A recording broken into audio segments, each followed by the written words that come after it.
Where revolution meets the streets, social issues, justice. But here we go. Welcome to the man cave. Welcome to the man cave. Welcome to the man cave. You're now welcome to the man cave. Welcome to the ghetto where you were welcome to settle. But if freedom's what you want, we gon' turn it up a level. Everybody plays the fool, you should know. Aaron Neville, angels get their wings battling the devil. Welcome to the man cave. They want the truth from us, don't know what to do with us. System is the proof, they say a gang is just a group of us. They don't want the truth from us. Welcome back to the Man Cave with Verb and Reel. You dig?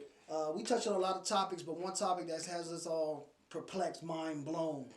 What's going on with this Nick Cannon and Eminem situation? Isn't that like a 25-year-old beef or something like that was going on? They definitely got it. This is some old beef. Old beef with new videos. Come on, man. A bunch of cats with too much damn money over here beefing and battle bars and beats and shit. Talking angrily. Yeah, they talking fighting words, right? They talking hurting people. They need to go sit in the angry corner. Yeah, a bunch of old this some old beef for real. Old beef. What you think about it? It's funny. I was listening to it. Me and my wife was on the way back to the AV, and we were listening to it. You know, she put it on, and I was listening to both the shots fired and the shots fired back. And she played me Eminem's verse first, and you know I'm a fan of him. What, the Eminem from the Fat Joe track? From the Fat Joe track. Well, no, this is not that. I'm talking about the shots back at Nick for the shots that he shot based on the track. No, Eminem ain't dropped that yet. Oh yeah, he did. No, that wasn't Eminem. Yes, it was. No, was it? That was somebody that rapped just like him. It's a cat on YouTube that do that. You better go check that one. That wasn't Eminem. We're gonna track that one because it sounds because he was. No, I wasn't Eminem. Whoever. Okay, let's go this route. The person that was impersonating him was sounding real angry, and I didn't understand. I'm like, well, damn, he sounds very angry. I mean, they jumped him. They lyrically jumped him. You had my man Hitman Holla. You had my man Nick kind of cleaned it up. Nick Hitman Holla. The whole Black Squad. The whole Black Squad was on his dome piece. On his head, tap dancing, and I thought Charlie Clips also was on the track. Yeah, they was deep in there. Yeah. I'm not sure of all the artists' name other than Nick himself. But you know, and my daughter, she's a huge fan of Wild 'N Out. You know, I get a chance to check it out every once in a while. Shouts out to Nick Cannon, he's doing his thing, and shouts out to M. You're doing your thing. You always been doing your thing. You know, like I said, I'm a fan of both these brothers. I just don't understand. Okay, you know, we know that women have a way of making brothers do the silliest shit. You know what I'm saying? But this right here doesn't even make any sense because she ain't neither of them a woman. You know what I'm saying? She once upon a time was M's girlfriend. That's the mother of his kids though. Once upon a time she was M's girlfriend. Yeah. Okay, that was before Nick. But then Nick, you know, after Nick got married to her, and that's righteous. You know, they had twins, they had babies, and that's a beautiful thing. It was some back and forth between them. Again, how long was that? About 20 years ago?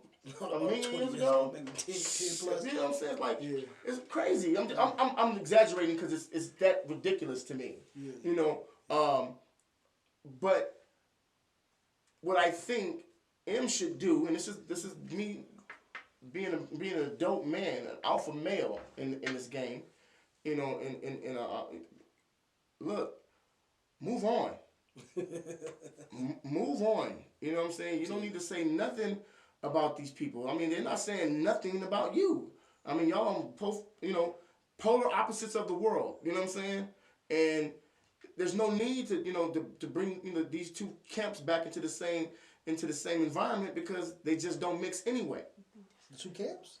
Well, M's camp and Nick's camp. No, they all battle rappers. No, I'm saying but based on what it's on, M shot some shit on a track that he was, on Fat Joe's track, that they had, again, why do that? Because M's a shit starter. That's what he does. M likes to stir the pot. But I will say this though. Here it is right here. Yeah, they Now my man said that wasn't him. when does the track come out? It just came out like Cause we viewed it like Today. December 13th, published on December 13th. Sorry to interrupt your avocado toast and guacamole chips. You Okay, white this bitch. is in there. That's M. This is a new It's so track. cute. I haven't He was seen on a their boy head. dance like that since so too. America's got talent, but you don't. Poor you. Nice black and white video, Nick. You broke, dude. By the way, that invitation you sent to my address got caught in my junk mail. Punk fair. Let me calm down before I start spazzing bad shit and dropping rappers faster than lean as Xanax tablets. Oh shit, I'm screaming. Sorry, Nick. But you need more than your panhandlers to get Marsha to lower his damn standards. So here, Stan, I'll let Mariah carry my orgasm on her face. Now that's nuts, like you're acting. I just ordered food and one of your rappers door dashed me. And asked for the tip. I didn't know what he meant, so I gave him the dick, blew him a kiss, then hocked the loogie and spit on the conceited Mitchell little groupie bitch. Yeah, I ain't feeling it. Okay, Stanley. I'm not you need feeling to it. relax. You feeling it? we weren't feeling it. I'm not feeling We it. were not feeling it. I'm Yeah, like not M feeling was. it. He sounded very now. I Play don't know, man. I don't. For me, Eminem just ain't what he used to be. That sounded like some was some some bullshit. That was some bullshit. But now play the track. No, but people been making fun of play Nick it. Cannon too. Okay, but I heard the track, the Black Squad track they had. It was kind of hot. But I will say this, and I heard both of them. I will say this. I don't know if I was necessarily feeling the tracks, but the rappers that he had in the videos, those are real ass battle Right, rappers. they were getting it in. Charlie they Clips, them Hitman Holler. These cats got bars. right, and I don't know these cats' names because I'm not. Oh no, but beyond Wildin' Out, Out. these cats are still right. They obviously, and I've seen them on Wildin' Out. Yo, but these dudes know what they're doing. No, they URL and all the different. These dudes know what they're doing. King of the Die, all that shit. Yeah, But they came to their man's aid, and I can dig it. They having fun with it. I think it's at this point it's like. No, but they was talking shit. I mean, they like, talking shit, but it's like all hurting them. But at Like, the same hurt time, they shit. saying this. They at the same time though they want him to come on the show too. Right, It's for ratings. It's for clout too. Of course, that's why I said it's a all about publicity money, stunt. You know what I'm I saying? said it's a publicity stunt. And then they coming up. Because neither one of you cats. Publicity is cut. Right. Neither one of you cats want to go to jail for fighting. Yeah. You can't. You. Where's the show hosted at? Where's it produced at? Well, sometimes it's in LA, I think. Right. But California ain't got no fair one law. You fight in California, you going to jail. Everybody going to jail. I just think they want to be irrelevant. And again, Right now, at this time, in order for us to be irrelevant, we got to do something that's going to catch some the stupid audience. shit. Got to do some stupid shit that we know we both can't do. It don't make no sense. Nick, you make too much money. You on Power 106. You make way too much. You challenging another dude to a fight. Okay, is it gonna be on pay-per-view? Because that's the only way you're not going to jail. Eminem, I don't even think you want to step in the ring like that because I don't think you got squabbles. But that's me. That's just me. I ain't hating on M. I'm not hating on M. When it comes to battling, I don't think a whole lot of people really want to mess with M lyrically. But like you said, he may have lost a step or two on his game. I think that's old though. I think a lot of people. I mean, Eminem is still Eminem. You gotta respect him as one of the elites of hip hop, Period. lyricists, right? Period. But as He's changing up the guard. But I personally think as M music has aged, like I go back and listen to it, and it's like it was dope when I was like 19, 20. But now I listen to it, it don't have that same value. That ear, it don't have that same like he be boring. But I hear some other people, I'm like, they boring. I hear like his home Royce the 5'9". Royce the 5'9". Royce the 5'9", Yeah. you know. But M even said you like, yo, Royce is nasty. Him and Royce kind of went at each other. Royce is ridiculous. Even I look at Slaughterhouse, even Joel Ortiz. Shout out to Royce the 5'9". Royce the 5'9", Joel Ortiz. Shit, he. You know what I'm saying? Like these cats. No concept. M got bars too. M is that dude. He sets the stage. But I don't know too many people that be like, yeah, man, you know what I'm saying, I'm about to turn that Eminem on. I'm just like, What I still got- publicity? Publicity is cool, but at the end of the day, like M don't really need the pub because he gonna sell out. Yeah, all M gotta do is drop. And the Nick album. don't need it either. He don't. But it's always good to have somebody talking. But again, That's that's how Hollywood hip hop. works. But that's hip hop too, though. But it's also Hollywood. It's definitely It's Hollywood. ratings. It's This definitely is Hollywood. TV deals and money. It's And definitely if he can get Hollywood. M to go on Wildin' Out, that's gonna be crazy. Ooh. By that time, I think the beef, whatever it is, will be squashed already. Well, yeah, you can't have beef with somebody about to make money with like that. I mean, it'd be like how boxers do. Like, yeah, we about to talk all this shit until the fight, then we go hug after it's over. He did because M did it with M Elton John.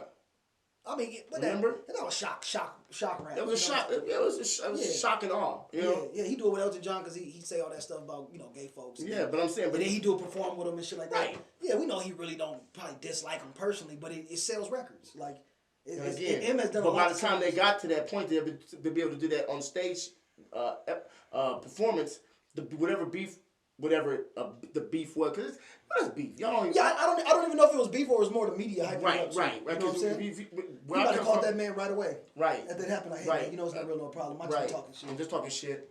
Anyway, we're gonna move on to the next segment of our show. Yeah, we got to move on. And we'll be right back with y'all.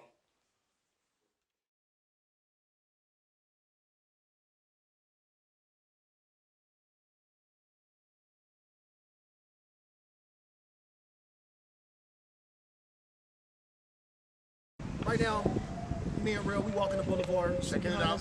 Got the Lancaster Performing Arts Center. You know, a lot of stage plays. They do a lot of shows here. A lot of big time artists actually come through here. Connected to the Regal Theater. Yeah, you know, it's a small spot as far as Palmdale, Lancaster, but we get a lot of cool, things popping off when it comes to performing arts. Right. Stage plays. Little elementary schools, they do a little place up in here. Do a lot of like real cool things, Maybe you might see us up in there one day doing something, hosting an event or something like that, Right. But it's all good. It's all good. So the Boulevard is live right now, even though it's a little cool out here. No, it's still jumping. It's still jumping. Families walking up and down, but it's definitely a hot spot that's been here for a minute. And they do a lot of cool events there. A lot of cool events. Do a lot of dance recitals.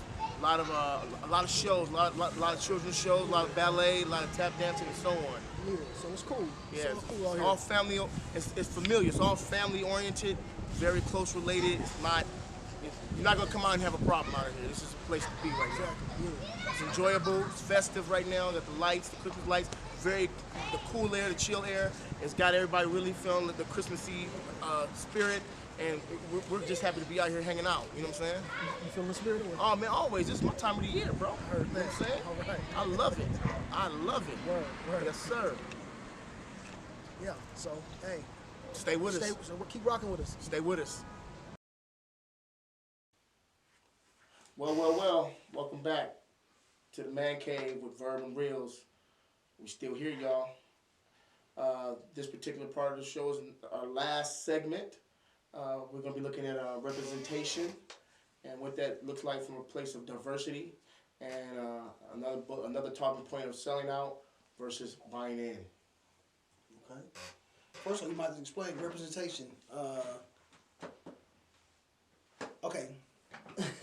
Representation, basically, diversity, selling out versus buying in. Representation just means representing, I guess, whether it be race, sex, whatever, you in the building. You're in the building. What does that look? What does it look like being in the building? Not lawyer representation. We're looking at representation.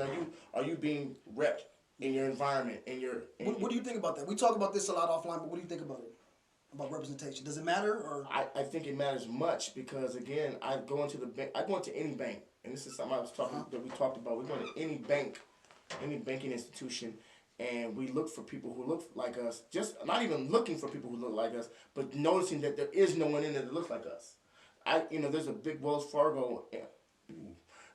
There's a big bank institution in a large black community in LA, right there in the jungles on Stocker, and that's a largely concentrated black environment, and there's little to nobody that looks like us in there working. Mm-hmm. Now you go into the Asian community of Alhambra or Temple City, and go into that particular Bank of America. I'll say it. And you go in there, you don't see nobody but those people who live in that community, which is that Asian population. And I'm not hating, but I am saying, my brother asked me, is it important? Does it matter? It matters much when I go into a situation where I'm dealing with my money, and the person I'm speaking to can barely hold, the English language. You know what I'm saying? And I'm like, wait a minute. And I'm in my own community where I was raised. That's a bother for me. But it's not just in our own community. It's in all banking institutions. You go in there, you see no one that looks like us. And if you do, and it's one person, and it's a black female, but there are no black men.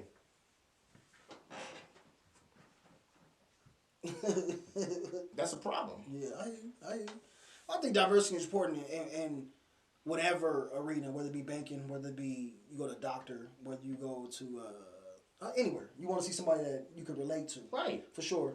And I think some people, they don't value diversity because I think when they see representation, it might be one person that's like, there goes the job, there goes the gig. And I think It was a neighborhood. right? Emma! Selling out versus buying in. I'm a firm believer of professionalism for sure. But I don't think in order to be professional, you just got to abandon all your cultural or who you are. You don't always have to leave that at the door. Like, I was in the military. Right. We have a certain code of ethics in the way we do things, right? Right. You have to. But you see a lot of that. You see a lot of that in the military. Somebody, they have quick to be like, who, like, why are you standing like that? But you know what they're getting at. You know what I'm saying? You know what they're getting at. And we have a lot of fraternization to where there's a lot of, like, informal downtime. You know what I'm saying? You might be What does that mean? Informal downtime, basically what it is like water cooler talk, where you play military, and that's with anything. You got bosses, you got people that's in charge. Like, I know you the boss, you in charge.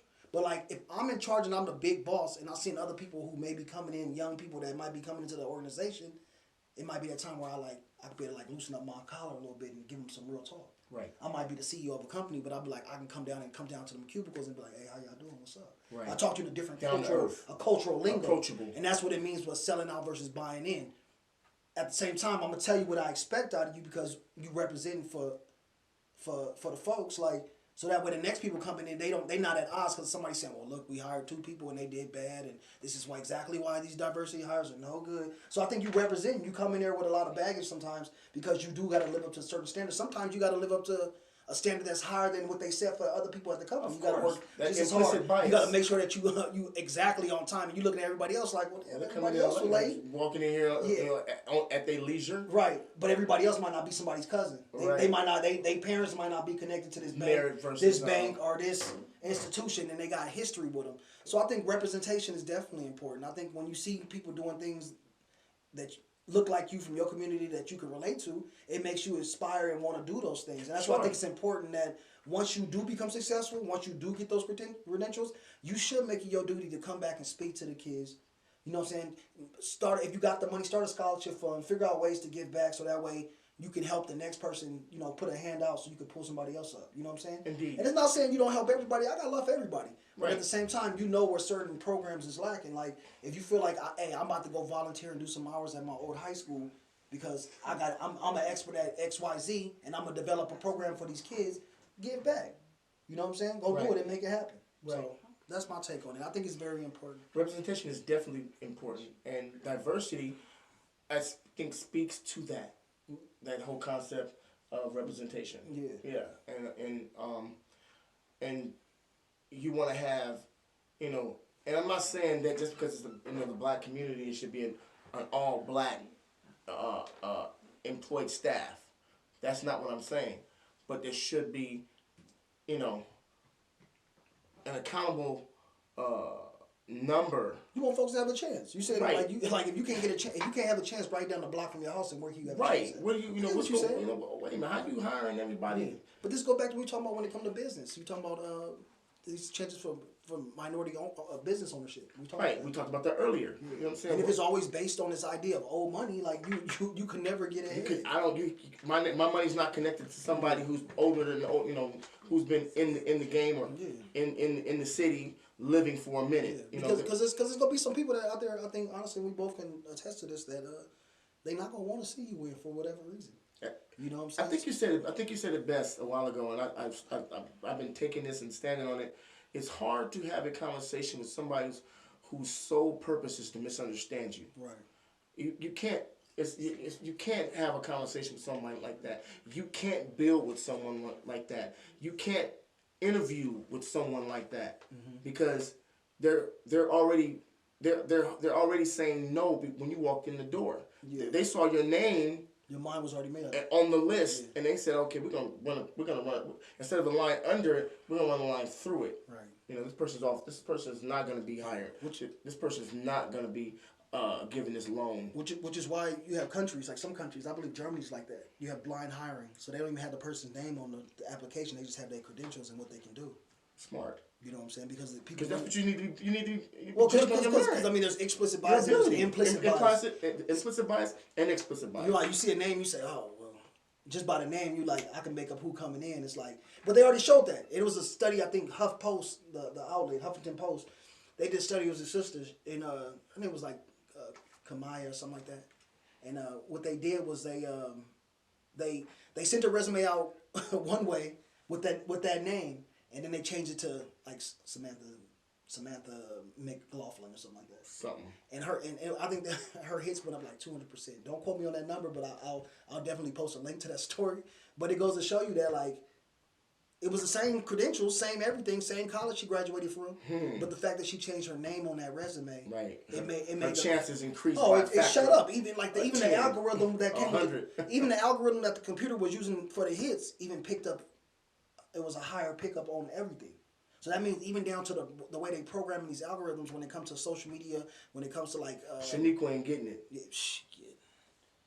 it's a cold game. It's a cold game. It's unfortunate. And it's a cold game, but at the same time, that's why I think representation matters when you get into the management level and you get into certain positions and you get on that panel interview. Somebody might be throwing you these curveball, odd questions, and then you be like, "Nah, I see what you're trying to do." That's cold though.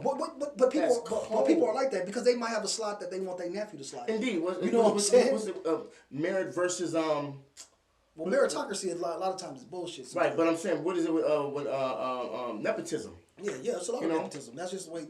But that's the way. In America, you gonna always have nepotism, and in some cases,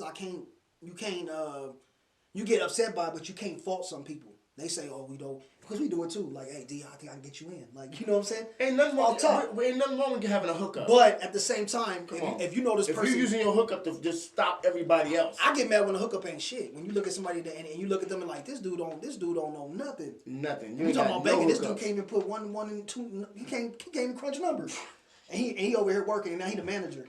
That's when I'll be like, HOW. How? Like how did you get this job? But we see that in politics. Sent you? We see that in politics all the time. Like, well, his dad was a governor, and then this person, you see it, and you be like, damn, this is a dude making laws. This is a dude telling you. This is a dude banging the gavel, telling you what you done wrong. And you look. He got about 2 or 3 DUIs. Yeah. He got this, that, and he's like, damn, but you still a judge. You still on the bench, and you telling somebody else how they about to go to jail. And that's what nepotism does. And this is the situation you see in America right now. So is that what we're talking about, selling out and buying in? I think people, when they talk about selling out versus buying in, I think sometimes, we talk about the duality of dual consciousness, saying that, you a black man in America or a black woman in America, at the same time, you have two identities in a sense. Like, you got to go out there with your battle armor on and have that speaking voice and be able to carry yourself one way, but at the same time, you got to be aware of who you are in your surroundings. Your audience. Right? Right. So that's you can't go in there talking. You got to know the code switch and play the game. Right. I had a mentor. He said, I know how to sell out, or when it suits me, and I'm like, I don't like the way that sounds. What do you mean? You know what I'm saying? You mean you'll throw me under the bus if it suits your situation? No. Ends. My people are gonna be the ones I run back to. Yeah, I think we've seen that in many situations. So as you see, when it comes to representation, I think it's a delicate balance. Like, and when you talk about selling out versus buying in, I think folks are trying to maneuver the best way. It's survival. They're trying to maneuver the best way they can. Sure. You know what I'm saying? So I think it's a tricky thing. It's something we definitely touch on again. Indeed. But I think it's deep. But diversity and representation, it definitely matters. And we see in every sector it matters. Right?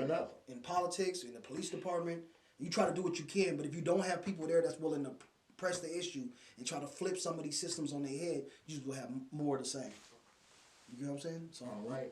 On that note, you know what I'm saying? Thank you for rocking with us. I'm Verb. I'm Reels. And you tuned into the Man Cave. And check us out and make sure you subscribe and check us out on all our different social media platforms on YouTube, Instagram, Twitter, Facebook. You'll be able to find us, and eventually we're going to get on Stitcher as well. So we're coming. We'll be definitely having audio of the podcast as well. Room. So make sure you make time, you make room to send us a shout out, drop us a line, let us know what you want to hear. Criticism, whether it's good or bad, we taking it all, and we'll get back with you. So indeed, stay tuned for more. Peace. 2 fingers.